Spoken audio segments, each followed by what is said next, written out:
అందరికీ నమస్తే. అందరికీ ముందుగా జై శ్రీరామ్.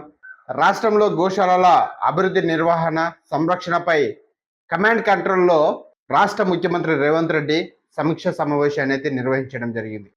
ఈ సమీక్ష సమావేశంలో గోశాలల ఏర్పాటుకు సంబంధించి కమిటీని ఏర్పాటు చేయాలని, నిర్ణీత గడువులోగా కమిటీ పూర్తిస్థాయి ప్రణాళికతో రావాలని అధికారులకు ఆదేశించారు.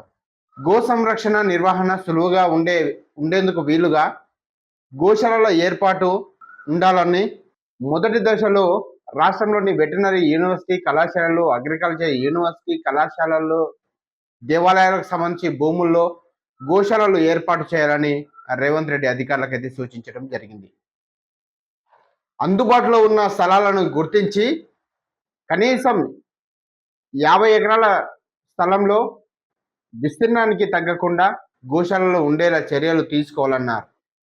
ఇరుకు స్థలాల్లో బంధించినట్లుగా కాకుండా మేత మేసేందుకు, స్వేచ్ఛగా తిరిగేందుకు వీలుగా ఉండేలా చర్యలు తీసుకోవాలని అధికారులకు సీఎం రేవంత్ రెడ్డి సూచించడం జరిగింది. ఇకపోతే వాటి నిర్వహణ, సంరక్షణలకు ధార్మిక సంస్థలను భాగస్వాములు చేసే అంశాన్ని పరిశీలించాలని కూడా రేవంత్ రెడ్డి సూచించడం జరిగింది. గోశాలల నిర్మాణం, నిర్వహణ, సంరక్షణకు పూర్తిస్థాయి బడ్జెట్ అంచనాలతో ప్రణాళికలు రూపొందించాలని అధికారులకు ఆదేశించారు. ఇకపోతే రంగారెడ్డి జిల్లా మోయినాబాద్ మండలం ఎంకేపల్లిలో ఏర్పాటు చేసిన గోశాలకు సంబంధించి పలు డిజైన్లను ముఖ్యమంత్రి రేవంత్ రెడ్డి గారు అయితే పరిశీలించడం జరిగింది. షెడ్ల నిర్మాణం, ఇతర డిజైన్లలో పలు మార్పులను సూచించారు.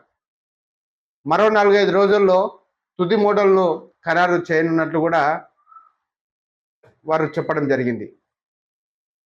చూస్తున్నానండి శ్రీ బాలాభిమాని ఛానల్.